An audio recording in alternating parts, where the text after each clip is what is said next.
Bonjour, bonjour tout le monde. Si on peut prendre place.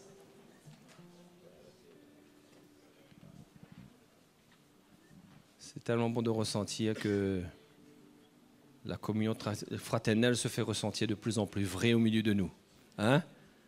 Qu'il y a de la place pour que chacun puisse aller circuler. Mais voilà, la réunion commence et c'est une telle grâce d'être sous le ministère de l'Esprit, de ressentir que le Seigneur a quelque chose encore pour nous ce soir. Oui ou non les frères et sœurs? Je crois que le Seigneur veut nous donner ce cœur qui a soif de plus en plus. Hein? Ce cœur qui est sous l'Évangile et qui veut vraiment vivre l'Évangile. Oui ou non? Nous avons tous de la place pour dire Seigneur, il y a encore de la place pour que ton travail se fasse dans nos vies. Oui ou non? Et ce soir, sans plus tarder, on va se mettre debout et on va accueillir ceux qui sont sur Internet, qui nous suivent. Je crois que le Seigneur a quelque chose pour vous aussi. Le Seigneur ne fait exception de personne, que l'on soit dans cette salle ou de loin, ou que l'on écoute ce message longtemps après. Le Seigneur a toujours quelque chose pour nous. Amen. Donc nous allons mettre ce moment devant le Seigneur. Alléluia. Seigneur, ce soir, nous voulons faire de la place pour que tu parles à nos cœurs encore. Nous voulons, même au travers de la louange, de l'adoration, que nous ne puissions pas juste répéter des mots ou avoir un chant au bout de nos lèvres, mais nous voulons vraiment que nos cœurs, Seigneur, puissent proclamer ton nom, puissent te louer tel que tu le mérites ce soir. Nous voulons te donner toute la gloire pour tout ce que tu vas faire, tout ce que tu vas opérer, pour les miracles que tu vas opérer au milieu de nous. Et nous te donnons la gloire, Seigneur. Amen. Alléluia. Alléluia. Te louons ce soir, Seigneur, notre Dieu. Alléluia. Louez Dieu pour sa grandeur, louez son amour. Louez dans son sanctuaire, louez pour toujours. Célébrez sa présence, répandue dans nos cœurs. Dansez dans sa présence et lancez vos clameurs. Car du lever du soleil jusqu'à son coucher, non, les bontés du Seigneur ne sont pas épuisées. Elles se renouvellent chaque matin. Les bontés du Seigneur n'ont pas de fin. Louez Dieu dans son saint lieu, louez dans les cieux. Louez sa fidélité, louez à jamais. Chantez sa bienveillance et sa magnificence. Entrez dans ses parvis avec reconnaissance. Car du lever du soleil jusqu'à son coucher, non, les bontés du Seigneur ne sont pas épuisées. Elles se renouvellent chaque matin. Les bontés du Seigneur n'ont pas de fin. Du lever du soleil, car du lever du soleil jusqu'à son coucher, non, les bontés du Seigneur ne sont pas épuisées. Elles se renouvellent chaque matin. Les bontés du Seigneur n'ont pas de fin. Elles se renouvellent. Elles se renouvellent chaque matin. Les bontés du Seigneur n'ont pas de fin. Les bontés du Seigneur n'ont pas de fin. Les bontés du Seigneur n'ont pas de fin. Alléluia, Jésus. Nous te louons, notre Dieu. Nous te bénissons, Seigneur. Alléluia. À toi soit la louange, notre Dieu. Alléluia. Sois glorifié, sois élevé.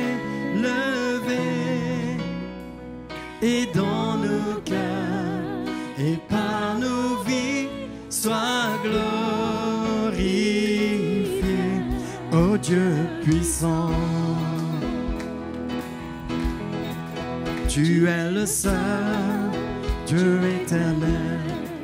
Toi seul est juste et bon.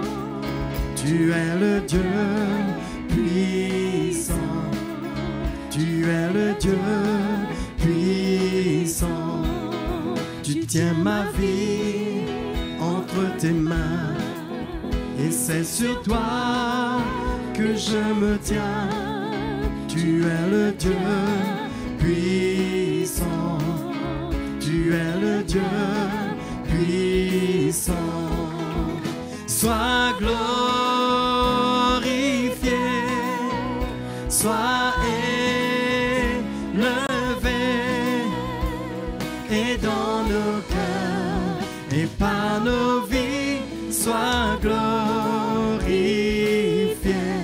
ô Dieu puissant. Tu es le seul Dieu. Tu es le seul Dieu éternel. Toi seul est juste et bon. Tu es le Dieu puissant. Tu es le Dieu puissant. Tu tiens ma vie entre tes mains. Et c'est sur toi que je me tiens. Tu es le Dieu puissant. Tu es le Dieu puissant. Sois glorifié, sois élevé, et dans nos cœurs et par nos vies, sois glorifié, Seigneur, sois glorifié, sois élevé, et dans nos cœurs et par nos vies, sois glorifié, ô Dieu puissant, ô Dieu puissant, ô Dieu puissant, alléluia. Oh Jésus, nous t'adorons. Nous t'adorons, Seigneur Dieu Tout-Puissant. Alléluia. Oh oui, Seigneur, tu es là. Et nous voulons vraiment, Seigneur, t'exalter de tout notre cœur. Alléluia. Merci, Seigneur. Merci, Jésus. Saint-Esprit, remplis ce lieu. Saint-Esprit, remplis nos cœurs, que ta présence remplisse ce lieu, alors que je viens pour t'adorer. Saint-Esprit, remplis ce lieu. Saint-Esprit, remplis nos cœurs, que ta présence remplisse ce lieu, alors que je viens pour t'adorer. Oh, je t'adore, Jésus, oui, je t'adore de tout mon cœur, de toute ma force. Je t'adore, oui, j'aime t'adorer. Oh, je t'adore, Jésus, oui, je t'adore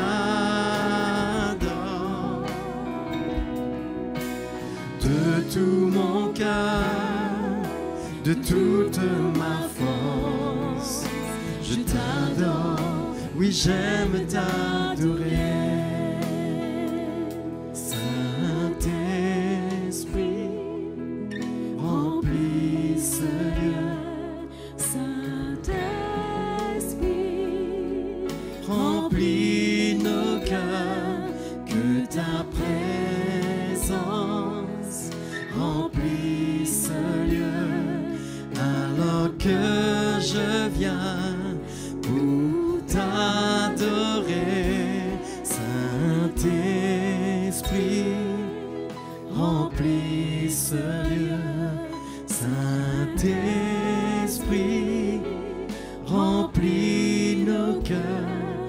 Que ta présence remplisse ce lieu, alors que je viens pour t'adorer.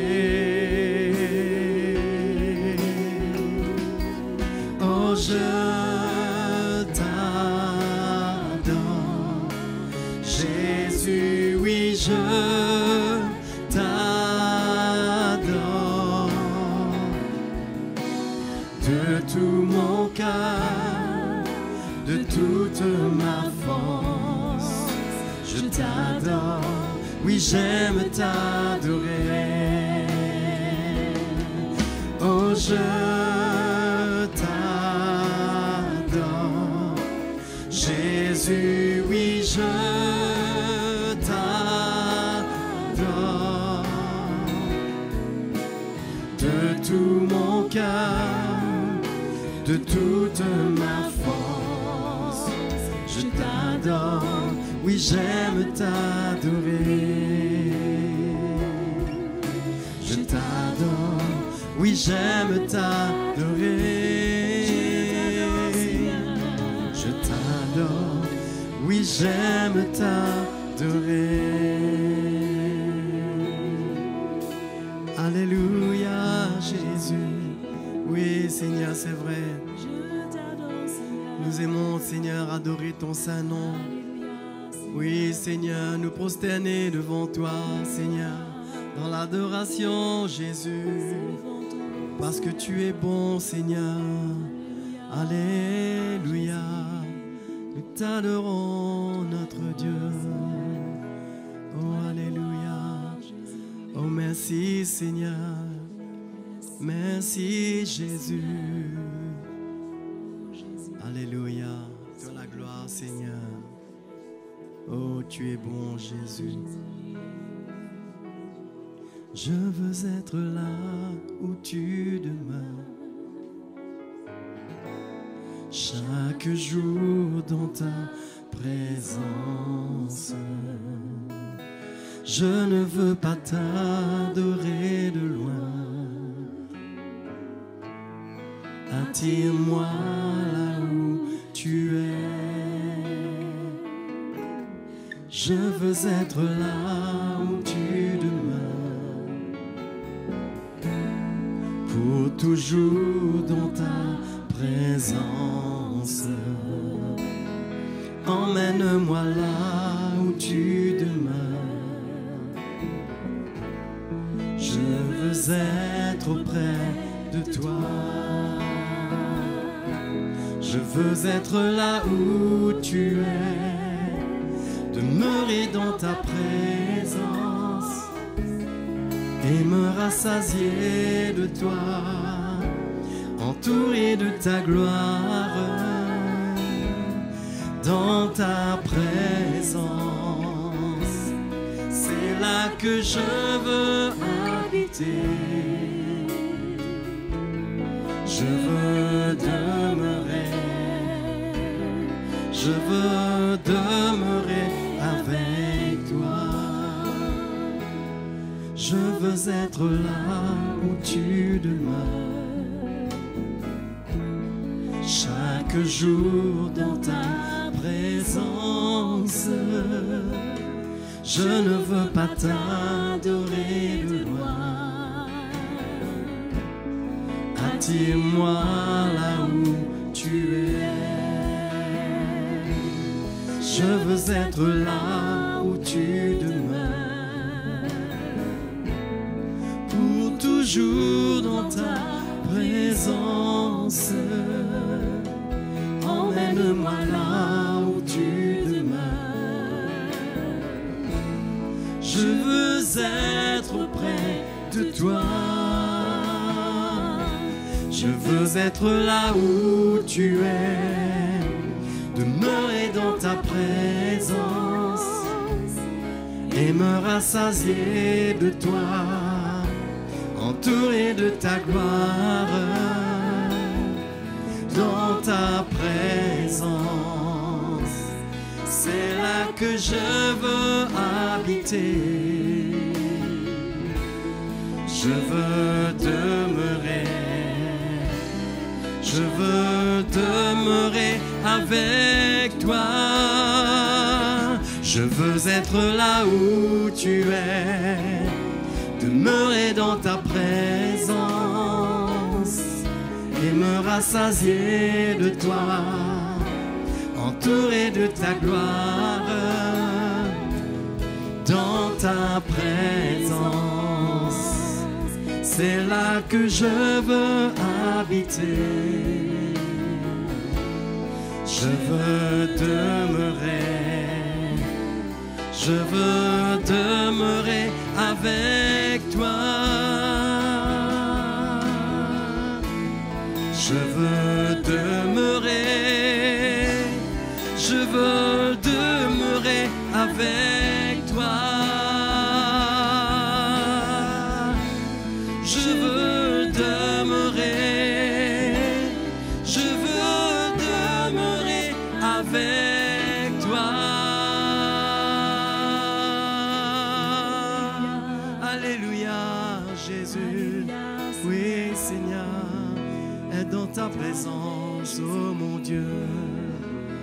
Alléluia, Seigneur, nous t'adorons. Oh, merci, Seigneur. Nous voulons, Seigneur, que nos cœurs soient prêts pour toi, prêts pour t'adorer, pour entendre ta voix, Seigneur, nous parler, Jésus. Alléluia, alléluia. Merci, Seigneur. Alléluia. Merci, notre Dieu. Gloire à Dieu. Merci, Seigneur. Amen. Merci, Amen. Seigneur.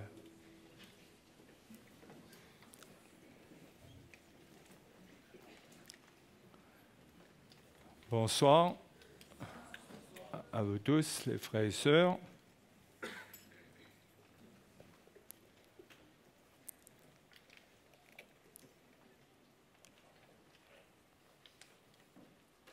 Je vous invite à ouvrir votre Bible dans le livre du Deutéronome.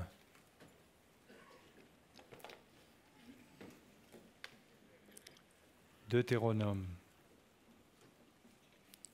Nous allons lire dans la loi afin de trouver l'ombre des choses à venir et aussi comprendre quels sont les changements qui sont venus par la nouvelle alliance comparée à l'ancienne. Il y a des choses qui demeurent dans un sens, mais tout le fondement a complètement changé. En Deutéronome chapitre 8, Deutéronome chapitre 8, vous allez bien ?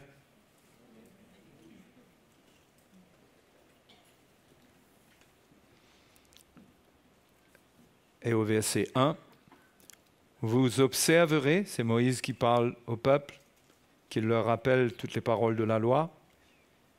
Il leur dit, vous observerez et vous mettrez en pratique tous les commandements que je vous prescris aujourd'hui, afin que vous viviez, que vous multipliez et que vous entriez en possession du pays que l'Éternel a juré de donner à vos pères.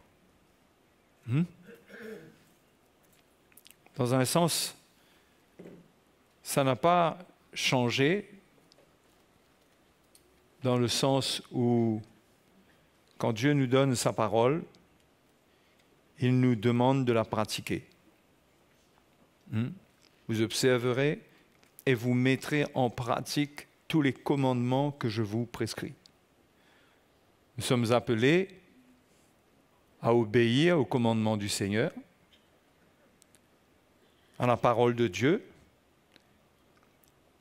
à l'observer, à la mettre en pratique. C'est important de mettre en pratique l'enseignement qu'on reçoit du Seigneur. Sinon, ça sert à quoi? Si le Seigneur nous révèle sa parole, c'est pour qu'on n'ait foi en lui, foi en elle, et qu'on la mette en pratique.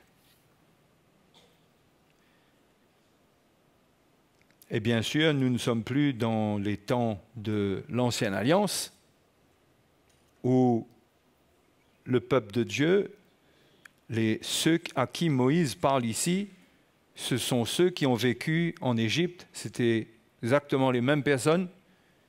Ils n'étaient pas changés, ils n'étaient pas transformés, ils n'étaient pas nés de nouveau. Les mêmes personnes qui vivaient dans l'idolâtrie, parce qu'ils étaient tombés dans l'idolâtrie en Égypte, les mêmes personnes qui se battaient quand Dieu a parlé par Moïse, ces mêmes personnes sont sorties telles qu'ils étaient, et ils étaient en route dans le désert vers la terre promise. La différence avec nous, c'est que nous, le Seigneur nous appelle tout d'abord à naître de nouveau. Hein? C'est important. Le plan de Dieu pour nous, c'est la nouvelle naissance, c'est la base. Si on ne naît pas de nouveau, comment allons-nous pouvoir mettre en pratique la parole de Dieu? Surtout, quand vous allez regarder le Sermon sur la montagne, qui parle beaucoup de l'état du cœur, l'état de cœur de l'homme, comment un homme pourra-t-il s'appliquer par rapport à une parole qui vient et qui lui montre son cœur? Comment pourra-t-il changer les voies de son cœur par lui-même, si à la base, il n'y a pas quelque chose de puissant qui a pris sa vie? Aucun de nous, nous n'avons la capacité, par nous-mêmes, sans la nouvelle naissance, de mettre en pratique les commandements du Seigneur. C'est pourquoi la différence avec le peuple d'Israël, c'est que nous, Jésus l'a dit à Nicodème, lui, chef religieux, chef juif, il faut que vous naissiez de nouveau. Il a parlé à la nation juive en parlant à Nicodème. Il a dit, il faut que vous naissiez de nouveau. Parce que si quelqu'un veut entrer dans le royaume de Dieu et voir le royaume de Dieu, il faut qu'il naisse de nouveau. Parce qu'il faut un changement, il faut une préparation pour saisir l'héritage de Dieu qui vient à la fin des temps. Donc, Moïse, lui, il a dit, vous observerez et vous mettrez en pratique tous les commandements. Il s'adressait à des gens qui n'étaient pas nés de nouveau, mais à nous, Dieu s'adresse à nous comme des gens qui se sont repentis, qui ont cru en lui, qui ont la foi en lui. Jésus vit dans notre cœur, le Saint-Esprit habite en nous. Et nous sommes dans une condition totalement différente. Nous pouvons vivre la foi et par la foi puiser tout ce qui est nécessaire pour arriver à pratiquer la parole de Dieu. Ça commence par la nouvelle naissance. Vous observerez, vous mettrez en pratique tous les commandements. Sur la Nouvelle Alliance aussi, nous avons les commandements. Mais nous ne les prenons pas comme le peuple d'Israël. Nous les prenons par la grâce de Dieu. Dieu nous fait grâce. Dieu est avec nous. Le Saint-Esprit demeure en nous. Jésus a dit, il demeurera en vous. Il est avec nous pour nous aider à vivre une vie qui soit agréable à Dieu. Nous sommes dans une condition différente, mais nous devons mettre en pratique ce que Moïse a dit est valable pour nous. Nous devons mettre en pratique. Ce n'est pas technique, ça vient du cœur sous la Nouvelle Alliance. Au fait, les prescriptions, ce ne sont plus des prescriptions sur des tables de pierre, ou sur des parchemins, mais les prescriptions qui viennent à nous sous la Nouvelle Alliance, elles s'écrivent dans notre cœur. Dieu passe toujours par notre cœur. C'est pourquoi le cœur du chrétien sous la Nouvelle Alliance est important. Très important. Parce que c'est avec ça, c'est là-dedans qu'il va puiser la force pour avancer, pour servir Dieu, pour surmonter les épreuves. Hein? C'est avec ce qui habite dans son cœur. Et Dieu nous dit dans Hébreux chapitre 8,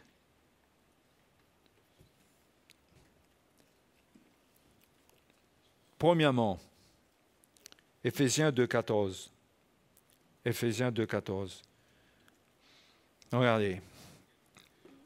Car il est notre paix, lui qui des deux n'en a fait qu'un, et qui a renversé le mur de séparation, l'inimitié, ayant anéanti par sa chair la loi des ordonnances dans ses prescriptions. La manière dont les ordonnances, dont la loi était apportée vers le peuple de Dieu par des prescriptions, a été abolie. Il a effacé cela.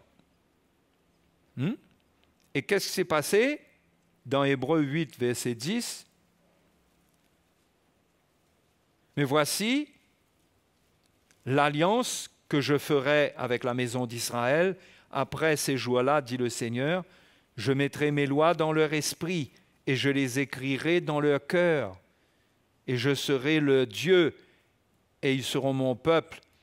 Personne n'enseignera plus son concitoyen, ni personne son frère en disant « Connais le Seigneur », car tous me connaîtront depuis le plus petit jusqu'au plus grand d'entre eux. Parce que Dieu allait écrire les prescriptions de ses lois dans le cœur, ce n'était plus des prescriptions sous forme de code, de commandements qui étaient lus, qui étaient appris par cœur, mais par le ministère du Saint-Esprit maintenant, Dieu, sous la Nouvelle Alliance, écrit dans notre cœur. Et ce qu'il écrit dans notre cœur, nous devons le pratiquer. Parfois, on s'attend, on attend quoi? La parole de Dieu est écrite dans notre cœur. Quand elle est écrite dans notre cœur, nous avons la grâce. Nous pouvons vivre ce qui est écrit dans notre cœur. Combien de fois le Seigneur nous visite et nous parle, touche notre cœur par sa parole. Quand il touche notre cœur par sa parole, cela veut dire qu'il écrit sa loi. Le doigt de Dieu est à l'œuvre dans notre esprit pour intégrer sa parole à notre vie. Pas comme quelque chose que nous apprenons intellectuellement pour mettre en pratique d'une manière légaliste, mais nous pouvons pratiquer la parole de Dieu écrite en nous. Mais il faut la pratiquer. Il faut la pratiquer. C'est pourquoi Jacques dit, si nous allons dans Jacques,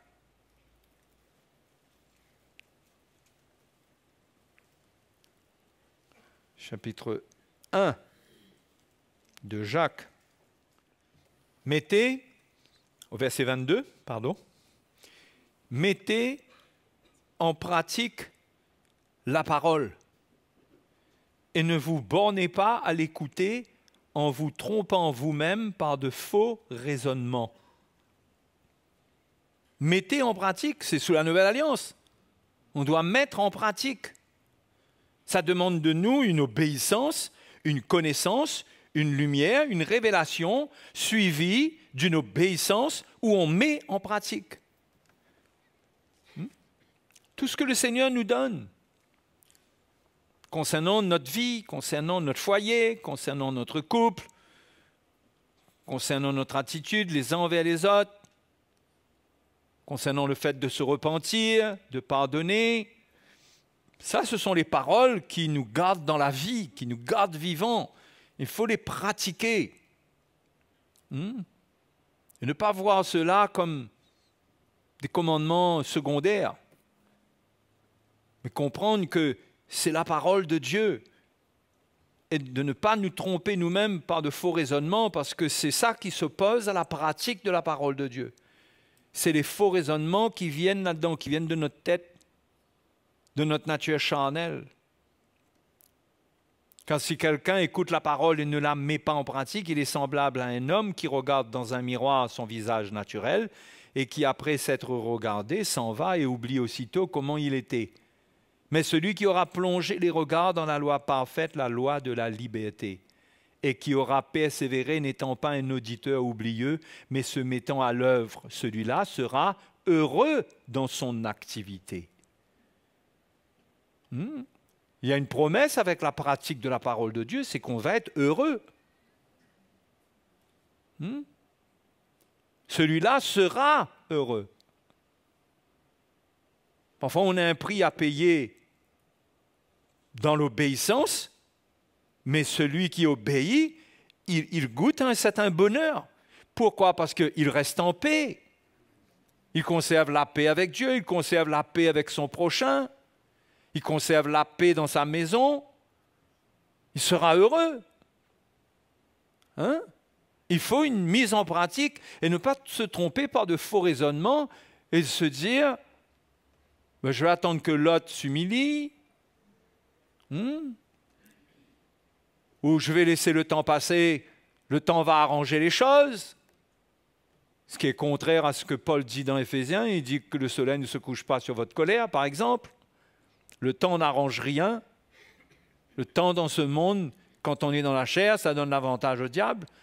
Donc il ne faut pas se tromper par de faux raisonnements, avoir une notion de la grâce déformée, où on pense que la grâce nous donne notre temps, nous donne du temps. Dans la parole de Dieu, la parole de la grâce de Dieu, c'est que Dieu nous fait grâce de connaître la vérité.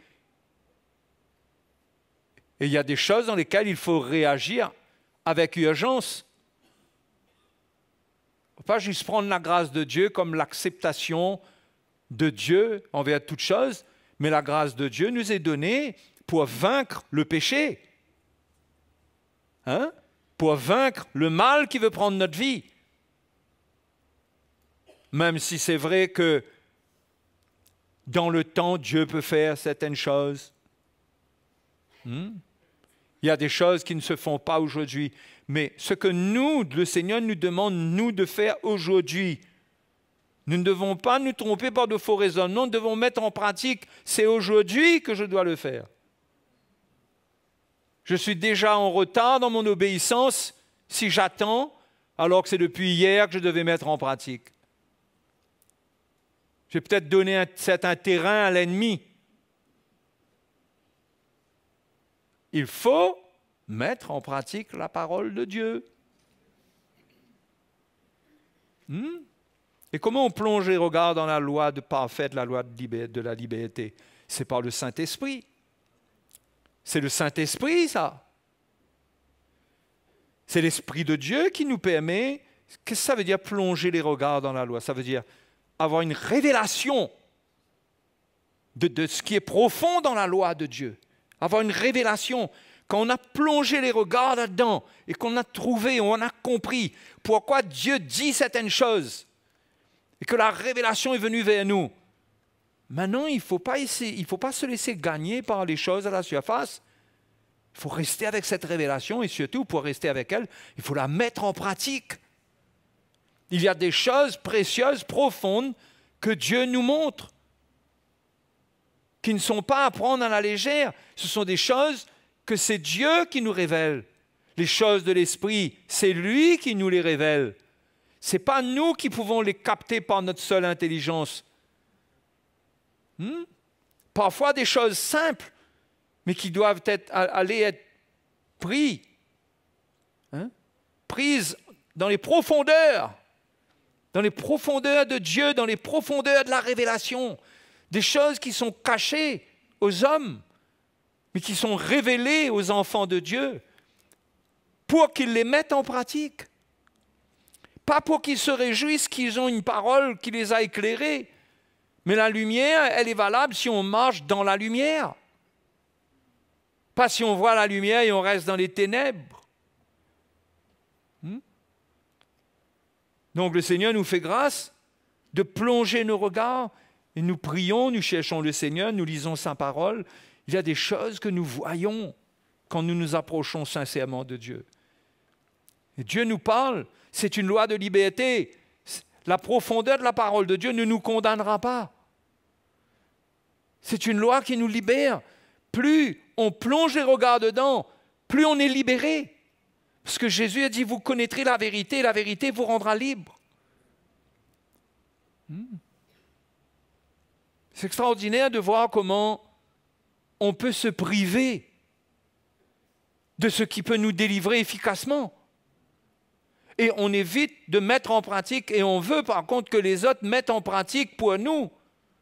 C'est-à-dire, frère, pense à moi dans la prière. Chacun de nous, nous devons mettre en pratique. Nous avons la responsabilité de notre salut. Si nous ne mettons pas en pratique, la Bible nous avertit que nous risquons de finir ruinés et perdus.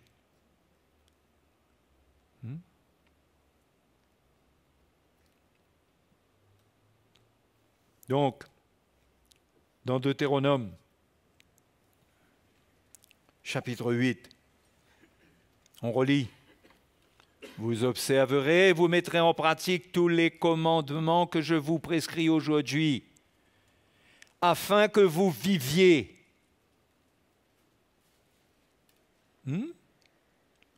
On met en pratique la parole de Dieu afin de vivre. De vivre quelle vie?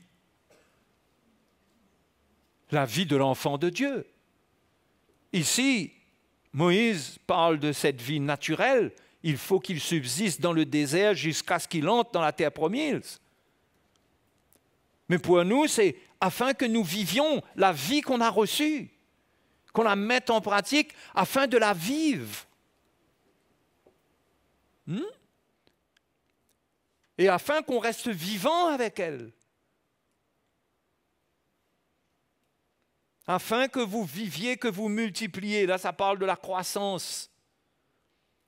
On met en pratique, on reçoit la parole de Dieu, on plonge les regards dedans. On met en pratique, on vit par la mise en pratique de la parole de Dieu. La vie qui est en nous, elle se manifeste. Alors que nous obéissons, nous allons voir ses fruits. Elle va produire la paix, elle va produire la libération, le fruit de l'esprit. C'est pourquoi il faut la foi. La foi doit nous accompagner dans l'obéissance à la parole de Dieu. Parce que la foi, c'est ce qui nous permet de vaincre les faux raisonnements. Toute forme d'incrédulité, de doute ou de plan à côté. Donc, afin que vous viviez, que vous multipliez, parce qu'il fallait que le peuple de Dieu multiplie pour entrer dans la terre promise. Il fallait qu'il devienne un peuple, une nation. Donc, chacun d'eux devait mettre en pratique la parole de Dieu. C'est comme ça pour nous. Nous sommes appelés, en tant qu'Église, à goûter à l'héritage de Dieu. Et chacun de nous, nous entendons la parole de Dieu. Et chacun de nous, nous devons obéir à la parole de Dieu, afin qu'on multiplie, qu'on grandisse individuellement et que l'Église même, nous tous ensemble, on grandisse jusqu'à la stature parfaite de Christ. Que vous multipliez et que vous entriez en possession du pays que l'Éternel a juré de donner à vos pères. Ça, c'est le final. C'est le final. Ils ne sont pas entrés directement au Canaan. Il fallait qu'ils obéissent à Moïse, au commandement qui leur avait été donné, jusqu'à ce qu'ils entrent. Ils entrent en tant qu'une nation. Chacun d'eux devait craindre Dieu, devait craindre les commandements que Dieu avait donnés, craindre sa parole, afin de ne pas périr dans le désert. Mais Dieu avait un plan pour eux ensemble. C'est ensemble qu'ils allaient entrer en Canaan, dans la terre promise. Ce n'était pas un plan pour une personne. C'est pourquoi ne nous imaginons pas que notre persévérance dans le Seigneur, l'héritage qui est pour nous, c'est un héritage qui se limite à ce qui se passe entre Dieu et moi. Mais on fait partie d'un peuple. C'est pourquoi l'obéissance consiste aussi, comme je l'ai dit dimanche, à faire respecter, à faire honorer la parole de Dieu au milieu de nous, l'Évangile, à nous intéresser aux uns et aux autres en nous reprenant avec amour, avec douceur, mais à apprendre à prendre notre responsabilité parce que nous sommes un groupe, nous sommes une église, nous sommes une entité collective. Et comme Israël, le peuple d'Israël était appelé à entrer en Canaan, pour eux, ils n'allaient pas plus loin jusqu'à ce que le Messie allait venir. Mais nous, il y a deux choses. Quand nous grandissons à l'image de Christ et qu'ensemble, nous formons le corps de Christ, avant d'entrer dans le royaume de Dieu, nous pouvons goûter à la gloire d'une certaine mesure de l'héritage de Christ pour nous. Mais cet héritage, c'est collectif. Ce n'est pas juste une personne par ici, une personne par là. Vous comprenez, les frères et sœurs? C'est pourquoi le travail de Dieu au milieu de nous, Paul a toujours mis l'accent sur le fait qu'il n'a jamais montré, il n'a jamais encouragé un chrétien à être individualiste, à rester dans son coin. Paul partageait un évangile qui édifiait un corps, qui édifiait une maison.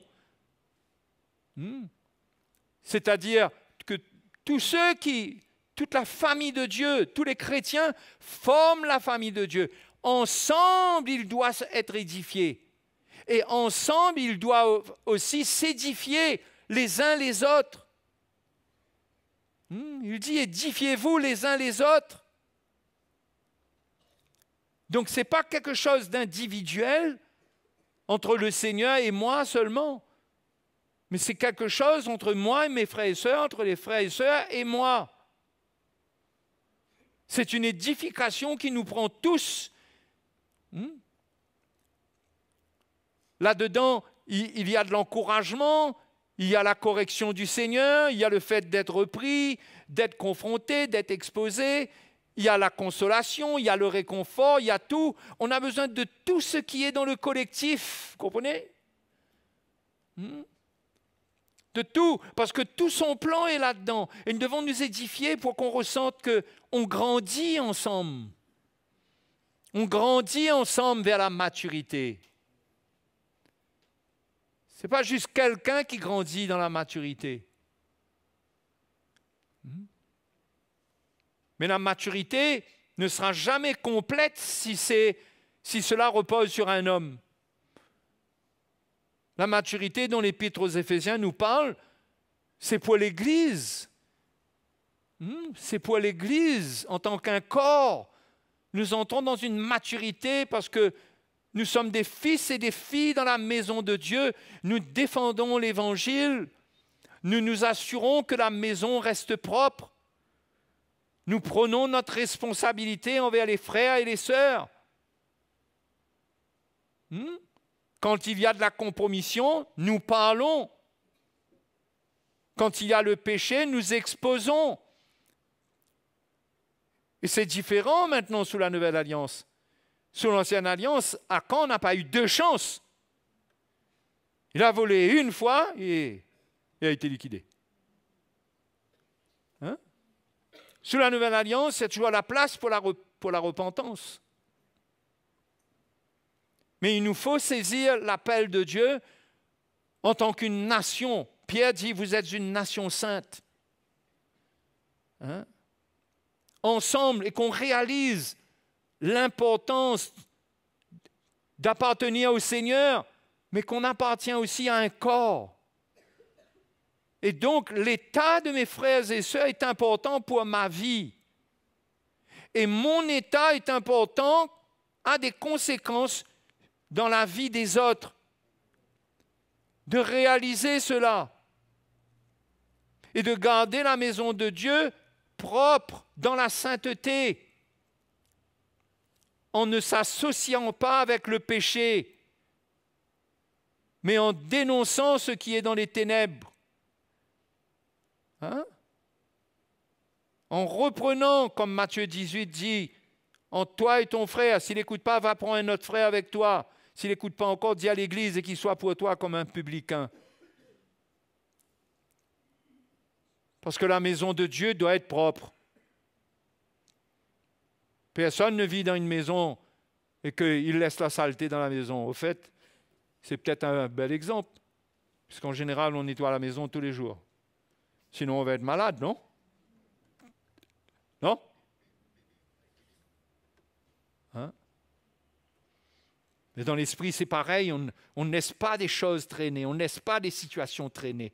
On ne laisse pas quelqu'un être là avec une racine d'amertume. L'Épître aux Hébreux dit « Veillez à ce que nul ne se prive de la grâce de Dieu. » Par des racines d'amertume qui peuvent là, qui produisent du rejeton, c'est-à-dire qui vont atteindre d'autres. Veillez à cela. Tous les chrétiens doivent veiller. L'Épître aux Hébreux a été adressé pas seulement à un ou deux pasteurs, mais à tous les chrétiens. Nous sommes tous responsables dans la maison de Dieu. Et nous devons grandir pour pouvoir prendre notre responsabilité. Mais nous ne devons jamais nous regarder tellement comme des bébés que nous ne faisons rien. Quand nous sommes nés de nouveau, c'est pour mettre en pratique. Et il y a une grâce pour mettre en pratique. Il y a la grâce quand on est né de nouveau, quand la parole de Dieu nous dit « Exhortez-vous les uns les autres ». Si on a la parole de Dieu dans notre cœur, on peut s'exhorter, on peut se reprendre, on peut se corriger, on peut rectifier une erreur. Et c'est comme ça que la maison s'édifie, dans une relation mutuelle entre les chrétiens qui est rattachée à l'Évangile, qui est le produit de l'Évangile dans la vie de chacun. Parce que s'il n'y a pas ça, il n'y a pas d'édification, il n'y aura que des conflits. Il n'y aura que la chair, que la loi dans les interventions et dans ce qui va se passer au milieu du peuple de Dieu. Mais si chacun plonge les regards dans la loi parfaite, la loi de la liberté, et il comprend, il saisit la grâce de Dieu, il interviendra avec le cœur de Dieu. Il apprendra à intervenir avec le cœur de Dieu, à ne pas condamner, à ne pas brutaliser. Et au travers de lui, la maison est en sécurité. Il joue sa part. Et les frères et sœurs, l'Église n'est pas un lieu de réunion hebdomadaire. L'Église n'est pas un endroit. L'Église, c'est l'assemblée des chrétiens nés de nouveau. L'Église, c'est l'ensemble des membres du corps de Christ. Localement, ici, à Mont-Caprice, voilà l'Église. Sa croissance, sa maturité, ce qu'elle va vivre, va dépendre. Est-ce qu'elle accepte l'appel de Dieu pour former un corps, ou bien on continue à vivre comme des individus, chacun de notre côté? Le commandement du Seigneur, le premier, le nouveau commandement, puisqu'il est dit « mettez en pratique tous les commandements ». En ce qui concerne la Nouvelle Alliance, le nouveau commandement, c'est de nous aimer les uns les autres, comme il nous a aimés. L'amour, ça ne se vit pas seul. C'est aimez-vous les uns les autres. Donc ce commandement déjà nous appelle à être en relation les uns avec les autres, à manifester l'amour de Dieu les uns envers les autres. Pas à attendre l'amour. Attendre l'amour, c'est une attitude charnelle. Du moins, ça peut aboutir à là. Ça nourrit la chair et ça provoque les murmures et les plaintes parce qu'on attend, parce qu'on est exigeant. Non, l'amour aimez-vous les uns les autres comme il nous a aimés. C'est comme ça que je dois aimer les frères et les sœurs. Comme il m'a aimé, c'est comme ça que je dois aimer. Ça ne parle pas d'être aimé. Ça ne parle pas d'être aimé. Il y a plus de joie à donner qu'à recevoir, non? C'est ce que Paul a dit. Il a rappelé les paroles du Seigneur concernant les participations financières. Il n'a pas dit qu'il y a plus de joie à recevoir qu'à donner. Peut-être qu'on peut mesurer où on est, parce que quand on reçoit, peut-être que cela produit plus de joie que lorsqu'on donne. Mais normalement, celui qui persévère à donner, il doit trouver plus de joie, parce qu'il trouve la joie qui est dans le cœur de Dieu, parce que Dieu est comme ça. Il participe à la nature du Seigneur. Donc, c'est pareil pour l'amour. Il y a plus de joie à donner de l'amour, à donner sa vie, que de recevoir.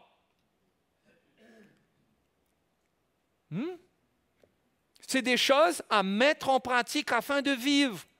Si on ne met pas ces choses-là en pratique, on meurt, parce que ça veut dire qu'on est en train de marcher selon la chair, et l'affection de la chair, c'est la mort. Même si on est bien dans la chair, on est mort dans la chair. Parce que parfois, on peut se sentir bien alors qu'on est mort. Parce qu'il y a un degré de mort où le mort, il ne sent plus rien aussi. Hein? Il est tranquille.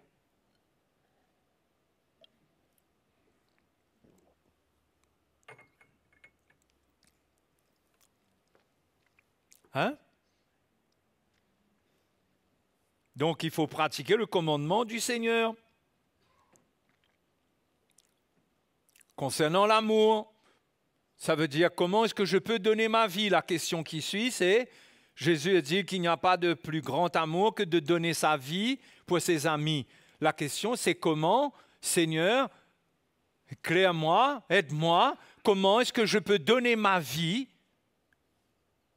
de manière à manifester ton amour, le vrai amour, et de manière à être heureux. Hein?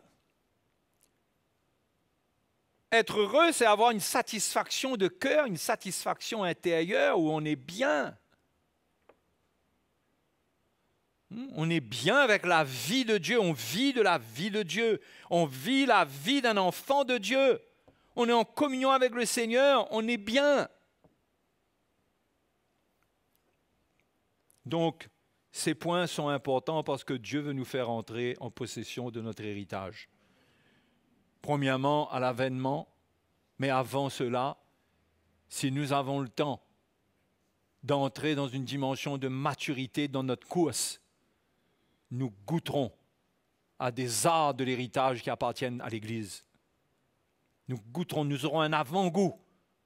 Nous goûterons aux puissances du siècle à venir, des siècles à venir. Chacun de nous, c'est pourquoi chacun de nous, nous devons réaliser cela. Où suis-je dans l'Église? Suis-je un visiteur? Ou suis-je quelqu'un qui veut vivre, qui veut donner ma vie?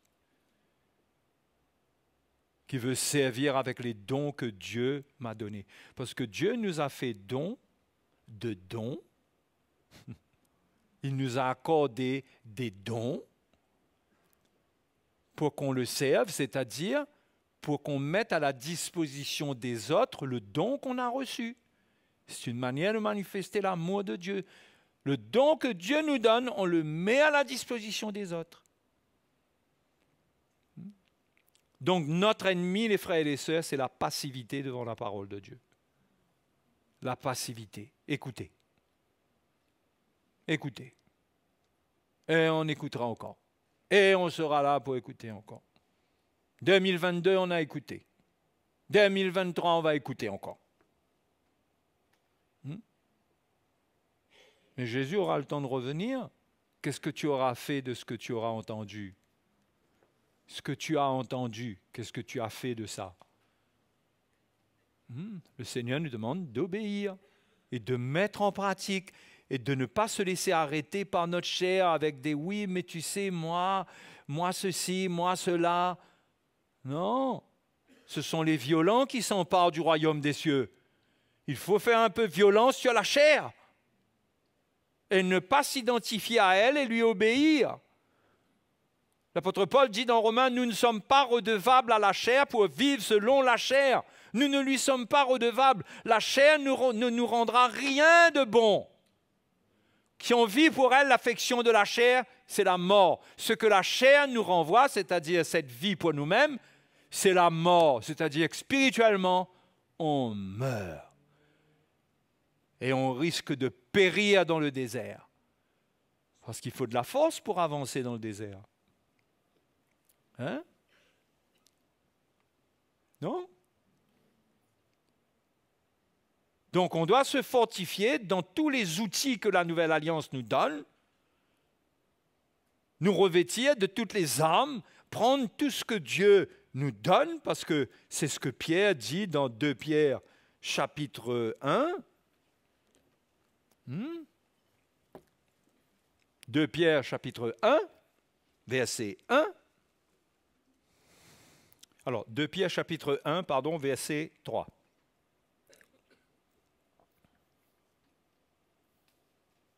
Verset 2. Que la grâce et la paix vous soient multipliées par la connaissance de Dieu et de Jésus notre Seigneur. D'accord? Vous voyez de la défaite là-dedans? Hein? Que la grâce et la paix vous soient multipliées. Oui, il y a possibilité de multiplier. Ce que Dieu nous a donné, c'est vivant, et tout ce qui est vivant de la part de Dieu, ça a la puissance pour se multiplier.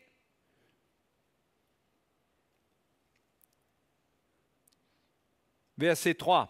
Sa divine puissance nous a donné tout ce qui contribue à la vie et à la piété. Voilà.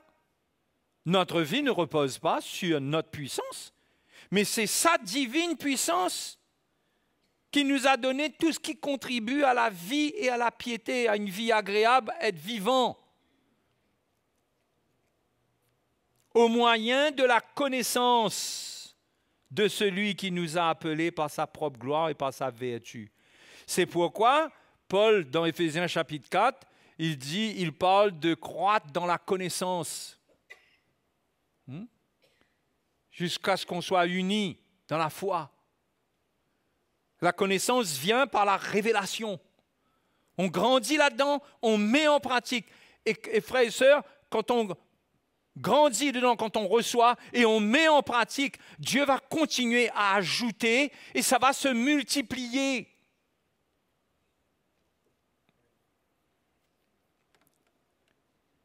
Au moyen de la connaissance de celui qui nous a appelés par sa propre gloire et par sa vertu. Celle-ci nous assure de sa part les plus grandes et les plus précieuses promesses, afin que par elles vous deveniez participants de la nature divine, en fuyant la corruption qui existe dans le monde par la convoitise.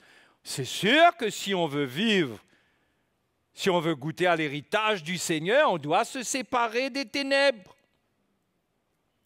On doit fuir la convoitise. Si on veut participer à la nature de Dieu, parce que c'est ça le bonheur d'un homme, on a été créé à l'image de Dieu pour vivre de sa nature. Quand on se sépare du péché, quand on est là, on lutte contre le péché, on résiste au péché en se repentant, en pardonnant, en se séparant de la convoitise, on se garde pur et on met en pratique la parole de Dieu.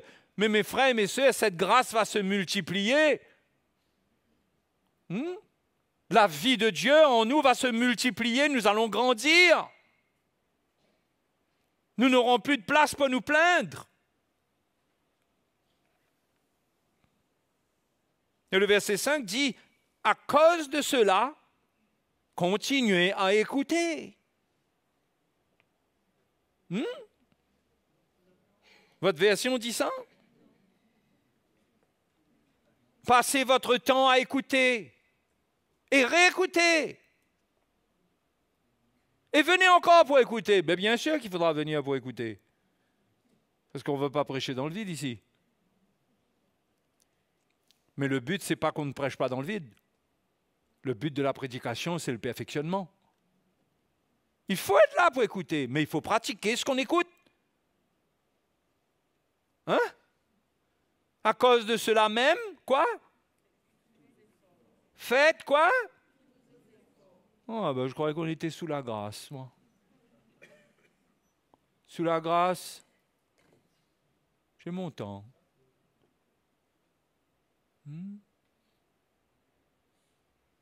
Je mène ma vie. Faites tous vos efforts. C'est même pas faites des efforts.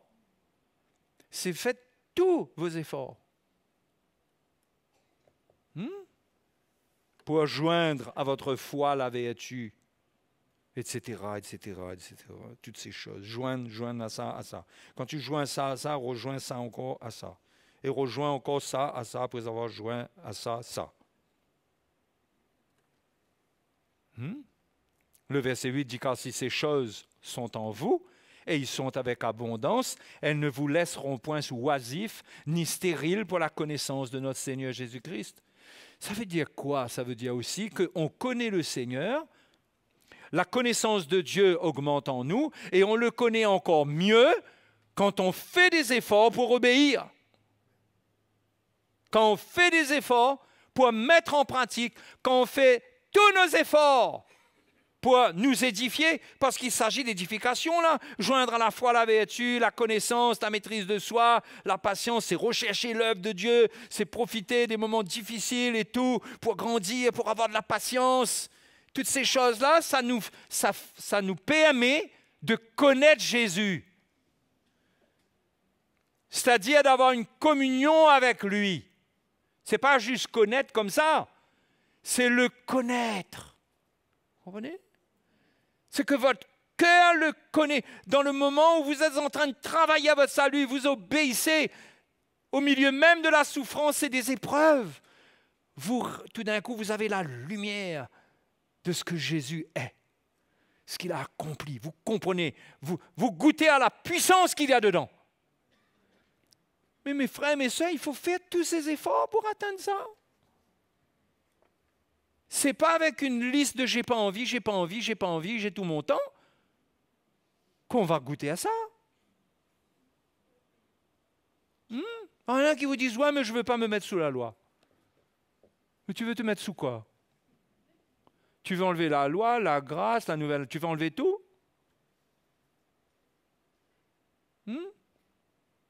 Bien sûr que c'est pas, il n'y a pas d'obligation et il n'y a pas de condamnation. Quand Paul parle de la loi, il parle surtout que quand la loi n'est pas là, il n'y a pas de condamnation. La loi amène la condamnation. Donc il n'y a pas de condamnation. C'est pourquoi on peut traîner jusqu'à 2045, 2050 comme ça. Et sans se sentir condamné. Parce qu'il y aura toujours un message tous les 2 ou 3 mois qui va nous rappeler qu'il n'y a pas de condamnation. Oh, on va dire, oh, gloire à Dieu, merci Seigneur. Mais l'Évangile, ce n'est pas passer son temps, ce n'est pas passer le temps à dire qu'il n'y a pas de condamnation. L'Évangile, c'est les commandements du Seigneur, c'est une parole que nous devons pratiquer. Et pour cela, il faut faire tous nos efforts. Faire tous nos efforts. Il faut intégrer tes efforts, tous tes efforts dans ta vie chrétienne.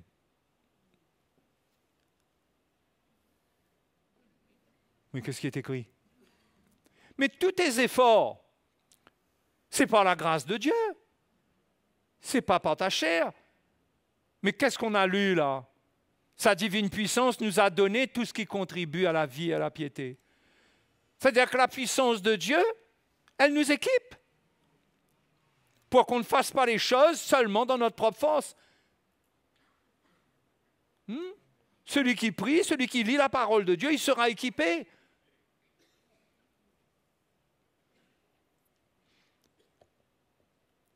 Mais jusqu'à quel point certaines choses représentent un effort pour nous? Au point qu'on pourrait ne produire vraiment aucun effort. Il faut un certain effort pour prier. Il faut un certain effort pour lire sa Bible.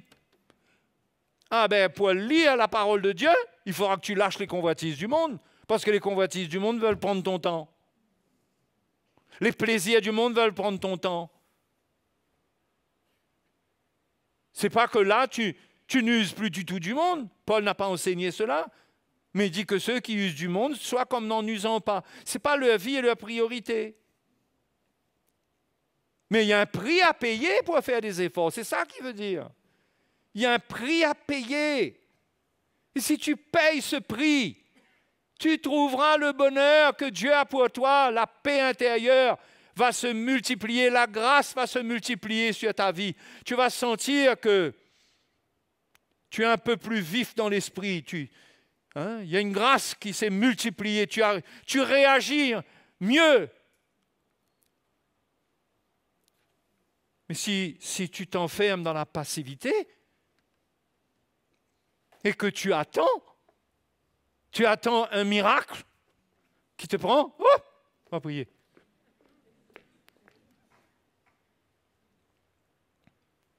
Lis ta Bible. Va servir le Seigneur. Mais mes frères et mes sœurs, nous devons offrir les membres de notre corps. C'est un sacrifice. Le modèle nous vient de Jésus. Il a fait tous ses efforts pour aller à la croix. La Bible dit qu'il a lutté jusqu'au sang. Il a résisté au péché. Il y a des efforts dans la vie chrétienne. Et ce monde et l'esprit de ce monde nous invite à des efforts pour des choses terrestres. Mais nous devons nous préserver pour consacrer nos efforts à l'œuvre de Dieu, à ce que Dieu a pour nous. Hein?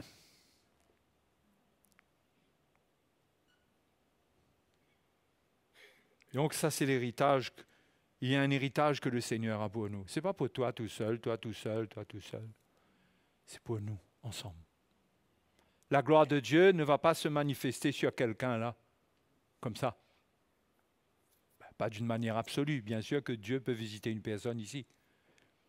Mais quand on voit la gloire de Dieu sous l'ancienne alliance, la manifestation de la gloire de Dieu, c'était dans le temple. La maison était remplie de la gloire. Et puis aux Hébreux dit que maintenant, sa maison, c'est nous. C'est nous. Donc, à notre niveau, mettons en pratique, afin que collectivement, on mette en pratique. Il y a des choses qu'on va vivre ensemble. Quand il y a une unité, mes frères et mes sœurs, la maison de Dieu, elle est respectée, elle reste propre. Alléluia. Et ça commence individuellement, ça commence par nous, chacun de nous, à notre niveau. Nous faisons face à l'œuvre de Dieu dans notre vie, nous nous repentons, nous réalisons, nous ne sommes pas là pour juger personne, nous nous jugeons nous-mêmes, afin de ne pas être jugés, comme Paul a dit aux Corinthiens, nous nous jugeons nous-mêmes. Et quand nous sommes dans cet esprit-là, Dieu nous donne la liberté d'intervenir auprès des autres. D'intervenir, de parler, d'édifier, d'aider, de reprendre. OK? Pour tout ça, il faut posséder l'évangile dans notre cœur. Le vrai évangile. Il faut qu'on le possède dans notre cœur. Donc moi, je voulais juste vous encourager à mettre en pratique l'évangile. À ne pas écouter seulement. On n'ira pas loin à écouter l'évangile. Je vous dis, on n'ira pas loin. Jésus l'a dit lui-même. Celui qui écoute et qui ne met pas en pratique, il est comme un insensé qui bâtit sa maison sur le sable. Où est-ce qu'on ira? L'Église est solide quand elle reçoit la parole de Dieu et qu'elle met en pratique à la manière dont l'Évangile lui a été transmise. Pas chacun son petit bout d'Évangile par-ci, par-là, mais tous avec la lumière et la révélation qui est transmise. On pratique ça. Mes frères et mes sœurs, il y a une puissance dedans. Il y a une puissance dedans. La Bible dit l'Évangile, Paul a dit aux Romains, l'Évangile, c'est la puissance de Dieu. C'est la puissance de Dieu. Cet Évangile qui nous a sauvés quand nous étions pécheurs, c'est la puissance de Dieu qui nous a sauvés. Mais cette puissance de Dieu-là, elle est toujours là pour nous. Elle nous donne tout ce qui contribue à la vie, à la piété. Nous ne devenons pas des chrétiens passifs qui attendent, qui écoutent, mais faisons violence. Disons, c'est assez. Je veux servir le Seigneur. Qu'est-ce que je peux faire? Seigneur, conduis-moi. Et je veux obéir à la parole. Si j'ai offensé quelqu'un, je veux faire violence sur la chair. Je veux m'humilier. Amen. Je garde la maison, mon champ autour de moi. Je garde cela propre. L'Église est comme une ville, chacun a une maison. Eh bien, on commence à balayer devant notre porte. Mais si on fait au moins ça, chacun de nous, la ville sera propre. Mais c'est plus que ça, l'Église. C'est s'entraider. C'est venir au secours les uns des autres. Il faut désirer vivre cela. Non? Vous savez, je termine. La mort se ressent, vous savez comment? La mort de la chair se ressent comment? C'est quoi un de ces symptômes? La routine. La routine. La routine, la routine. Parce que la routine, c'est qu'il ne se passe rien. En nous. Au travers de nous. La routine. Venir à l'église, repartir. C'est la routine. On a besoin de la vie. Alléluia. La routine de tout le monde doit être cassée. Tout le monde doit répondre à l'appel de Dieu pour ne pas être dans une vie de routine. Parce que dans la routine, la chair trouve son repos. Elle n'est pas dérangée. Il n'y a pas d'œuvre de la croix. Il faut offrir sa vie. Amen. Tous ceux qui veulent faire de l'évangélisation, c'est bon, vous sortez de votre confort, allez témoigner. Sortez de ce confort. Allez. Secourez les uns les autres. Sortez de votre vie confortable sur vous-même. Sortez de votre confort matériel où vous avez tout ce qu'il vous faut. Allez secourir ceux qui n'ont pas.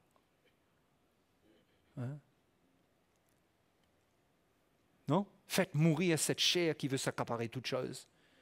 Et vivez la vie de Dieu. La vie de Dieu, c'est donner, c'est faire du bien, c'est aller, c'est rencontrer, c'est soutenir. Quand on vit cela, la vie du Seigneur se manifeste. Quand on ne vit pas cela, c'est la vie de la chair qui se manifeste. Parce que la vie de la chair, c'est reste tranquille. Ça, c'est la vie de la chair. Et la vie de la chair produit la mort. La vie de l'esprit, l'affection de l'esprit produit la vie et la paix, toujours la paix. On ne peut pas avoir la paix dans la chair. On sent que quelque chose manque. On sent qu'on n'est pas agréable à Dieu. On sent qu'il y a quelque chose qui manque. Qu'est-ce qui manque, Seigneur? Qu'est-ce qui manque? Te manque de mettre en pratique. Cet homme qui est venu vers le Seigneur et qui a dit, mais qu'est-ce qui me manque? J'ai obéi à tous les commandements. Qu'est-ce qui manque? Le Seigneur a dit, va, vends tout ce que tu as, donne aux pauvres et suis-moi. Le Seigneur a voulu casser sa routine brutalement. Mais c'était un défi, l'Évangile nous raconte ça. C'est pour nous montrer que si on n'est pas prêt à être dérangé, on n'ira pas loin, ni dans la maturité, ni dans les œuvres de Dieu. Il faut être prêt à être dérangé. à donner notre vie. Alléluia. Gloire à Dieu. Et on va être vivant. La vie de Dieu va se manifester au travers de nous. Alléluia. Allez, allons prier. Allons prier un instant. Que Jésus soit glorifié. Qu'il nous aide. Mais vous savez, il nous aide par l'Évangile. L'Esprit de Dieu veut nous aider. Mais il faut qu'on fasse notre part. Faites tous vos efforts. Et le Saint-Esprit va t'aider. Ne dis pas non, il faut que le Seigneur m'aide. Mais tu as déjà ce qu'il faut à la base. Tu as déjà ce qu'il faut. Tu es un enfant de Dieu.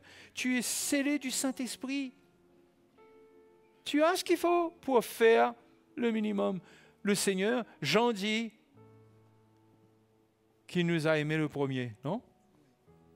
C'est pas ce que Jean dit? Il nous a aimés le premier. Mais Jacques dit, après cela, approchez-vous de Dieu, il s'approchera de vous. Le Seigneur est venu vers nous, mais maintenant c'est à nous d'aller à lui. Hein? C'est à nous. Amen. Alléluia. Merci de nous secourir, Seigneur, dans notre faiblesse. Ce soir, Seigneur, secoue tes enfants. Fortifie-les, chacun. Fortifie-nous, Seigneur, pour que nous puissions répondre pleinement à ta parole, obéir à tes commandements. Oh Dieu, c'est là le bonheur auquel tu nous invites, c'est de mettre en pratique ta parole. Oh Jésus, que cela s'écrive dans notre cœur, soit gravé en nous. Merci Seigneur de parler à nos cœurs ce soir, de toucher nos cœurs, de ranimer cette flamme en nous, cette parole qui a été plantée en nous. Seigneur, qu'elle devienne vivante en nous, que nous puissions porter du fruit à travers elle. Merci Seigneur. C'est pourquoi Jacques a dit, sentez votre misère. Sentez votre misère. Si on n'a pas ces choses, on doit être brisé, humilié, et sentir notre misère. Seigneur, je suis misérable. Je suis dans une routine continuelle. Je sais que je suis sauvé, j'ai la vie éternelle. Mais il me manque, Seigneur, il me manque quelque chose. Que l'on ait cette prière en ressentant notre misère. Et que nous crions à Dieu pour qu'il nous fasse grâce. Si quelque chose a pris notre vie, nous a rendus esclaves, que le Seigneur nous en libère. Le diable a toutes sortes de moyens de faire de nous des esclaves, nous les enfants de Dieu. Par les passions de ce monde, par les convoitises terrestres, par des états intérieurs de désobéissance, d'endurcissement. On devient prisonnier, captif, esclave. Mais la grâce de Dieu est toujours présente. Et la repentance peut nous donner la victoire, chacun de nous. Si nous ne nous complaisons pas dans notre état et que nous réalisons que c'est vrai que j'ai rétrogradé au milieu de l'Église, j'ai rétrogradé. Je n'ai pas quitté, je ne suis pas parti, mais j'ai rétrogradé au milieu de l'Église. Seigneur, pardonne-moi. Pardonne-moi. On peut avoir une genre de prière comme ça, sincère, pour sortir d'une vie routinière et pour passer à une vie où on est conduit par le Saint-Esprit, rempli du Saint-Esprit. Oui, le Seigneur veut faire cela pour nous. Alléluia. Approchez-vous du Seigneur ce soir. Approchez-vous de lui ce soir. Approchez-vous de lui avec un cœur sincère dans la plénitude de la foi. Approchez-vous. Ne vous cachez pas derrière ce verset qui dit qu'il n'y a point de condamnation. Il ne s'agit pas de cela ce soir. Ouais, nous sommes heureux, il n'y a point de condamnation, bien sûr. Mais il ne s'agit pas de cela. C'est l'abri qu'on donne à la chair. Lorsque cette condamnation n'est pas là. Et cela nous fait vivre selon la chair. Renonçons à cela. Renonçons à cela. Que la grâce de Dieu vienne nous rejoindre, nous secours. Alléluia. Merci Seigneur. Merci pour ta bonté. Merci pour ton amour. Tu es merveilleux Seigneur. Merci pour ta grâce. Alléluia. Sois béni, sois béni. Sois béni. Alléluia. Glorifions Jésus. Ne partons pas de ce lieu avec une lourdeur intérieure. Et déchargeons-nous. Brisons notre cœur devant le Seigneur. Parlons à Dieu avec des paroles vraies. Ne soyons pas morts en sa présence. Soyons sincères. Alléluia. Il est là pour nous. Il est vivant au milieu de nous. Oh, alléluia. Il est vivant au milieu de nous. Merci Seigneur, merci. Merci Seigneur, merci. Alléluia. Oh, gloire à ton nom, Jésus. Gloire à ton nom, Jésus. Dans ta présence, je viens. Là devant toi, je me tiens. Mes mains levées, mon cœur brisé, devant ton trône pour t'adorer. Quand par ta grâce, je me souviens de ton amour, de ta bonté. Mon cœur ne peut plus résister et je m'abandonne.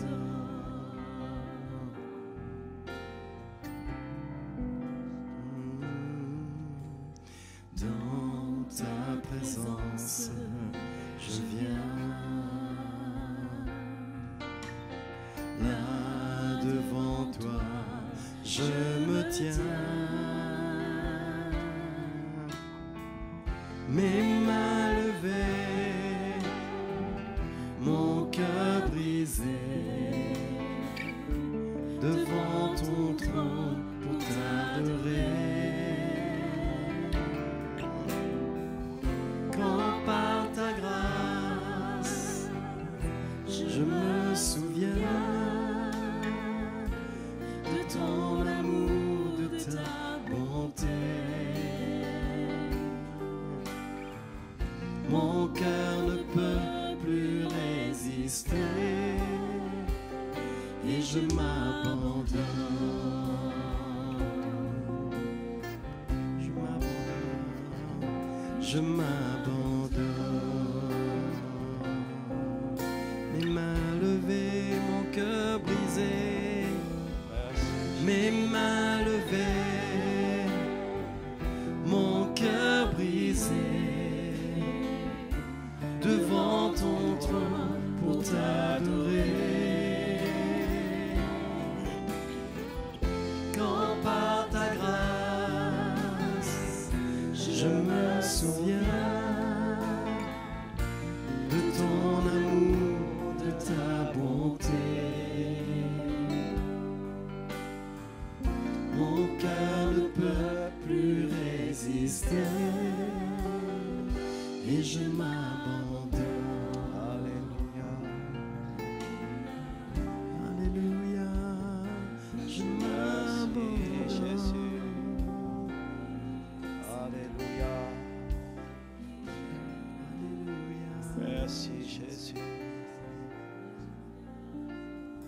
Merci Jésus. Alléluia. Nous te remercions ce soir, Seigneur. Nous te remercions, Seigneur, pour ta parole qui nous fait du bien.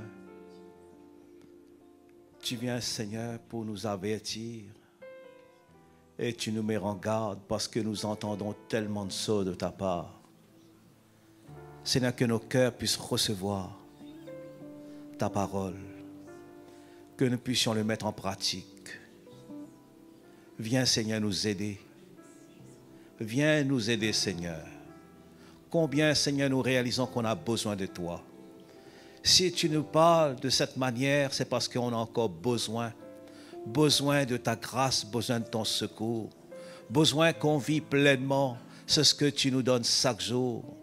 L'Évangile est comme notre pain quotidien, lequel que tu viens chaque jour pour nous nourrir. Seigneur, que ta parole prenne place dans notre cœur. Que cela trouve vraiment notre cœur, renverse tous nos faux raisonnements, tous nos propres plans, et que la tienne se réalise dans notre vie. Seigneur, si tu reviens, que tu ne trouves pas de l'incrédulité dans notre cœur, mais que tu trouves la foi dans notre cœur, que nous nous sommes nourris de toi, de ta parole, que nous vivons l'Évangile, que nous voulons le mettre en pratique. Seigneur, merci encore ce soir de venir nous rafraîchir, de venir renouveler, Seigneur, tout ce que tu as voulu encore nous apporter et venir arroser dans notre cœur. Ce soir, nous te remercions pour ta fidélité et de tels privilèges que tu nous permets d'être sous le ministère de ton Saint-Esprit et d'entendre et de re-entendre ta voix. Seigneur, à toi seul soit la gloire, Jésus. Nous te bénissons ton nom ce soir et nous te remercions, Dieu Tout-Puissant. Amen. Alléluia. Alléluia. Vous aimez l'Évangile? Vous aimez le Seigneur? Ah, pour moi, c'est ce qu'on a besoin. Notre chair n'aime pas l'Évangile. La chair n'aime pas cela. Mais on doit adopter l'Évangile dans notre cœur. Nous devons crier à Dieu que Dieu vienne vraiment nous aider. Amen. Alléluia. Vous avez été bénis?